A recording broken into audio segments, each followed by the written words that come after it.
Hey everybody, and welcome back to the channel. In today's video, I'm going to be talking about the 3 top mistakes that new Toolmaster Pro users make.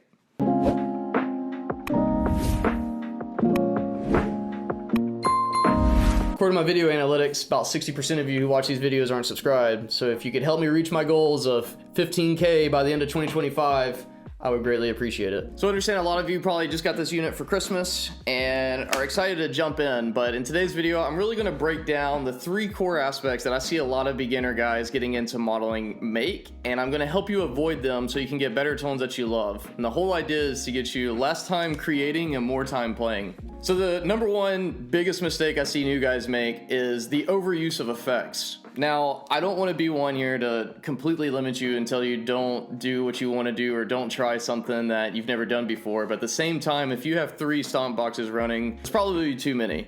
There's a lot of examples out there, but the biggest thing I can tell you is try to focus on the basics. Pick one good amp that you really enjoy, start with a reverb, then maybe a delay, and then maybe a stomp box or 2, but don't go over the top at the beginning. Keep it simple. The more effects that you add on, the more of a chance you have to have phasing issues or just muddy tone in general. The second biggest mistake I see new guys make is not really understanding signal pathing. Signal pathing doesn't have to be complex, but understanding where things fit in a pedal board, like that is the difference between someone who understands what they're doing and someone who's just guessing. I would say that a simple rule would be like the number one thing, first thing on your pedal board should be either a wah pedal or compression, then stomp box, then some type of modulation. And honest to God, sometimes I'll put modulation at the end, like chorus at the end of my signal chain. But the most important thing is just spending a little bit of time researching pedal order, because everything that applies in the real world with real pedals applies to digital. And I feel like sometimes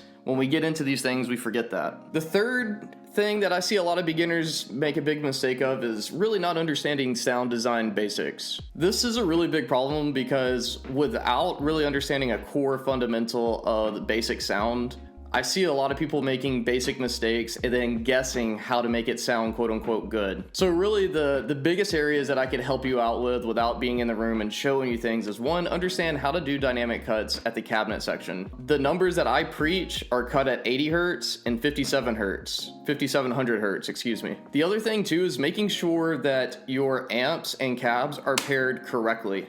A common mistake I've seen is guys are trying to do too much without focusing on the amp first. So focus on the amp first, then build out your rig. Lastly, like the other thing that I see a lot of beginners make the mistake of is not understanding how to EQ an amp appropriately.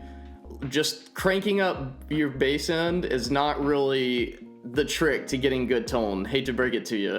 Understanding how guitar fits in the context of whatever song you're playing or writing or the band that you're playing in is so important, and learning how to shape your sound so it fits in that lane is so important. My biggest tip here is learn how to build presets or rigs in the context of what you need them to be in. So for example, let's say that I'm doing a Tools Day live stream, which is on Tuesday. I tend to play a lot of Tool songs. So with that in mind, I need to build out a rig that is specifically going to serve Adam Jones and his guitar playing. So that doesn't mean that I need to have all these weird psychedelic effects in the signal chain. I'm going to start first with probably a EVH stealth amp. I'm going to do my cuts appropriately. I'm going to EQ my amp. Then the next thing I might think of is, okay, I know he's going to use delay, so I'm going to have a delay pedal on. I know that I'm going to need an overdrive to tighten up tunes and also to push during lead portions. I know that he uses a talk box, so I'm going to use a wah pedal to do that. You know, thinking like this is really going to help you set yourself up for success in the long run. In conclusion, by really focusing on these 3 things, this is really going to help you take your tone from I hope this sounds good to yeah, this sounds good. And that's really the idea of all these videos, is to show you how to get to this place where you're not guessing and you have the confidence to know this sounds good, I'm ready to go play.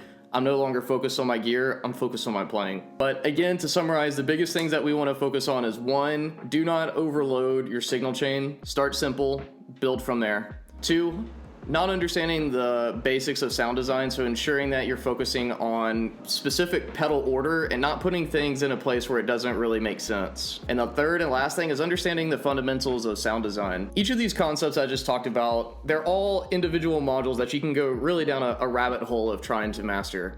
If you want to save time by not trying to find the right YouTube video for each thing, I designed a course with this in mind that takes you from, I'm a brand new guy, I need to understand the ins and outs of how to actually maximize my I/O capabilities here, to, okay, now we're talking about advanced signal pathing with the fundamentals of sound design in mind. And I teach all this stuff in a context where you also have community support, PDF downloads, and the whole idea is to make you go from, I think I've got good tone, to, yeah, I've got good tone, and I enjoy it. So if you're interested in checking that out, check the link below. I also have a free giveaway right now where if you want to get a good tone checklist, check the link below, sign up for it, and you'll get basically a PDF that walks you through how I think about building rigs and how I go to not just learning the Tonemaster Pro, but learning guitar tone in general, because that's really what I'm talking about here. Everything that's geared towards the Tonemaster Pro is going to work on analog pedals, FM3, FM9, like whatever unit.